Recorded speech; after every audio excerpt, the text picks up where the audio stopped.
Bienvenue sur Africa 24. En marge des 29e assemblées annuelles de la Banque africaine d'import-export Afreximbank qui se sont déroulées du 15 au 18 juin 2022 au Caire en Égypte, l'émission Décryptage est allée à la rencontre de Marlène Goï. Elle est la présidente du Fonds pour le développement des exportations en Afrique. Madame Marlène Goï, bienvenue sur Africa 24. Le thème des 29e assemblées annuelles d'Afreximbank était réaliser le potentiel de la zone de libre-échange continentale africaine à l'ère post-Covid-19, tirer parti du pouvoir de la jeunesse. En tant que présidente du Fonds pour le développement des exportations en Afrique, parlez-nous de votre vision pour les jeunes dans l'opérationnalisation de cet accord commercial et certaines initiatives mises en place par votre département pour autonomiser les jeunes afin de réaliser le potentiel de ce marché commun. Le premier thème qui est important aux yeux de Afreximbank et aux yeux de FEDA, qui est l'institution que je représente, c'est de pouvoir soutenir le développement du commerce intra-africain. Qu'est-ce que l'on veut dire par là? C'est qu'on souhaite soutenir les acteurs économiques qui sont engagés dans des stratégies de substitution des importations. Donc des gens qui disent l'Afrique importe énormément de ce qu'elle consomme. Aujourd'hui, nous, on veut le produire localement, nationalement, régionalement et pourquoi pas à un niveau continental. Ça, c'est la première chose. On est aussi intéressé par les business qui sont engagés dans tout ce qui est industrialisation. Toujours avec le même schéma qui est de dire essayons de rajouter le plus de valeur possible, essayons de créer de l'emploi, de transférer une certaine connaissance à notre main-d'œuvre, etc. Et pour les industries qui restent portées vers le reste du monde, parce qu'il y en a encore beaucoup, particulièrement dans le secteur des matières premières, ce que l'on souhaite au niveau d'Afreximbank et de FEDA, c'est que ces entreprises-là rajoutent le plus de valeur ajoutée avant d'exporter vers le reste du monde. Et donc FEDA est engagé également dans le soutien de ces entreprises qui, bien que exportatrices vers le reste du monde, rajouteraient le plus de valeur ajoutée possible. On pense notamment à tout ce qui est agribusiness en Afrique de l'Ouest. Donc ça, c'est une des premières choses qui est importante pour FEDA. Ça, c'est au niveau des accords de libre-échange. On souhaite créer ces champions régionaux. Et au niveau de la jeunesse, on souhaite soutenir également les petites entreprises, les start-up, qui sont souvent commencées par des jeunes. Mais on souhaite les soutenir comment? On souhaite les soutenir avec un apport en fonds propres.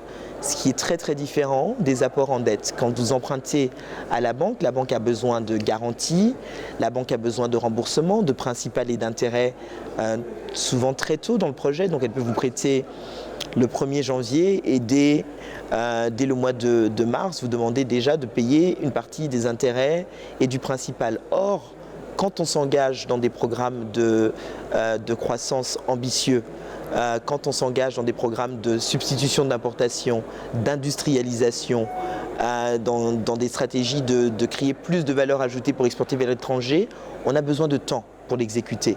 On a besoin de plusieurs années pour l'exécuter sans se soucier du remboursement à la banque. Et c'est pour ça que FEDA apporte dans son fonds, dans son approche et particulièrement dans son fonds dédié aux startups, ce type de capitaux, des capitaux patients, des capitaux intelligents qui, voilà, au-delà de la structuration, ramènent aussi de la valeur ajoutée au niveau de la gouvernance, du conseil d'administration, pour valider les business plans, pour mettre en contact les entreprises avec des fournisseurs, avec des clients potentiels, avec des conseillers, pour créer une chaîne de valeur virtueuse.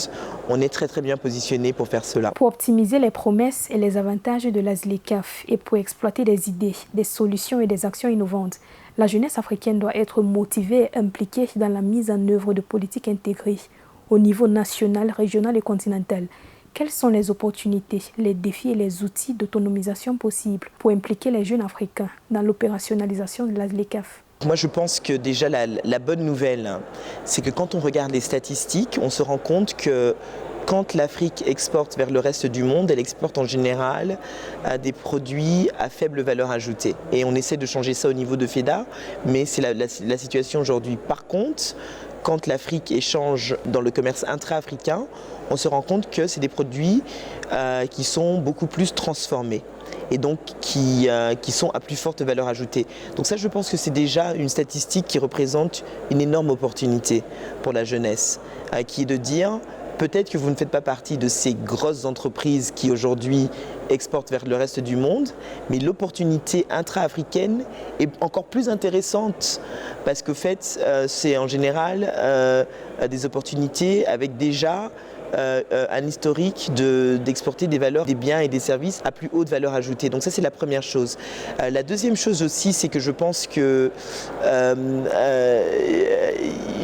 qu'aujourd'hui, avec les nouvelles technologies, il y a moyen pour un business se situant dans un pays d'offrir des biens et des services, et surtout des services d'ailleurs, à d'autres. Je pense que la technologie, de manière naturelle, fait déjà tomber les barrières. Et on pense qu'avec les accords de libre-échange en Afrique, ceci se matérialise par justement une fiscalité beaucoup plus intéressante, etc. Et donc je pense qu'encore une fois, la jeunesse doit pouvoir se projeter dans ça. Et voilà, je pense qu'il y a beaucoup d'opportunités et qu'aujourd'hui, il faut que les jeunes le saisissent. Il y a du capital qui est disponible, mais il faut pouvoir présenter des business plans qui tiennent la route. Madame Malène Goyi, quelle est votre évaluation du niveau de croissance du commerce intra-africain à ce jour? Quels sont les défis et comment peuvent-ils être relevés? C'est une très bonne question. Quand on regarde le commerce intra-africain, c'est maximum 15% en Afrique.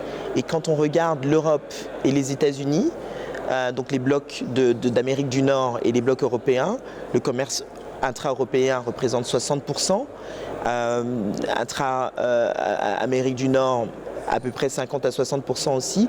Donc on se rend compte qu'on est vraiment à la traîne et qu'il y a énormément d'opportunités à saisir à ce niveau-là. Je pense qu'un des plus gros challenges que l'on a, c'est les infrastructures. Aujourd'hui, on se rend compte, pour vous et moi qui voyageons beaucoup, que des fois pour aller d'un pays à un autre, il est plus facile, il est plus rapide de passer par l'Europe et de redescendre que d'y aller en direct, et ça c'est pas normal. Il faut absolument que l'on commence par tout ce qui est infrastructure portuaire, infrastructure ferroviaire, infrastructure routière, mais pas seulement les infrastructures physiques, aussi les infrastructures au niveau de la technologie, de l'Internet. Il faut que l'accès aux données au niveau de l'Internet soit de moins en moins cher, parce que ce sont aussi des voies de communication aujourd'hui qui continuent à coûter trop cher en Afrique.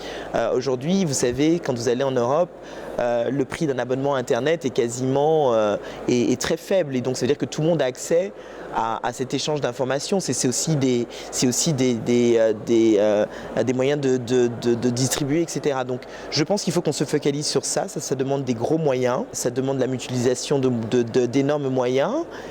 Il faut qu'on le fasse. Je pense que ça c'est une des premières grosses barrières, parce qu'à partir du moment où les gens se déplacent, ils voient des opportunités. À partir du moment où ils voient des opportunités, ils développent des business, et là les biens et les services peuvent circuler. Mais tant qu'il n'y a pas ce mouvement-là, c'est très très difficile. Donc pour moi, je dirais que les infrastructures, c'est la base. Sinon, ça ne peut pas fonctionner.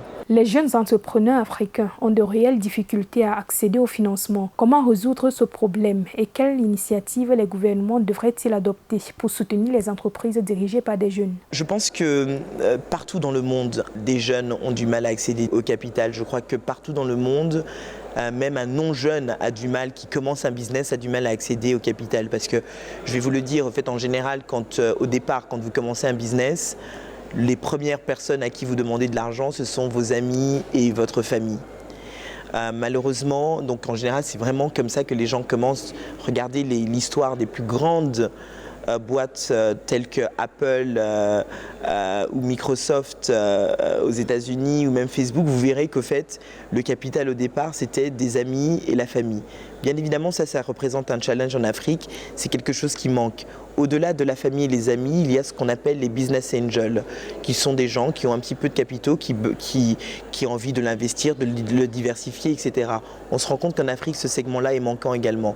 Troisièmement, c'est les venture capitalistes. Donc là, c'est les institutionnels qui viennent quand le business a déjà démarré, a déjà fait quelques preuves, mais qui viennent assez tôt. Là, c'est là que FEDA, justement, innove avec un fonds, un fonds de de venture capital. Il y a quelques autres fonds de venture capital en Afrique. Il n'y en a sans doute pas assez pour toutes les opportunités qui existent, mais ceci commence à se mettre en place. Ensuite, il y a le prochain niveau qui est le private equity. Ça, c'est quand les business sont plus matures et ça, de nouveau, FEDA et d'autres sont très engagés dans cela. Donc vous voyez que ce qui manque aujourd'hui, c'est les amis, la famille, les business angels, même si on en voit de plus en plus. Je pense que la jeunesse doit se focaliser sur des business qui sont très viables, des business plans qui sont très viables. Je pense qu'il est important pour tout entrepreneur au départ de se dire, et ça peut être, je travaille pendant un petit moment dans les services financiers, en banque, j'économise un petit peu d'argent, je travaille le week-end ou le soir pour lancer mon business. Il ne faut pas que les gens, quand ils se retrouvent dans cette situation-là, pensent que c'est quelque chose d'anormal, parce que c'est comme ça que ça se passe ailleurs dans le monde. Mesdames, Messieurs, merci d'avoir suivi ce décryptage. Restez sur Africa 24 pour les prochaines éditions.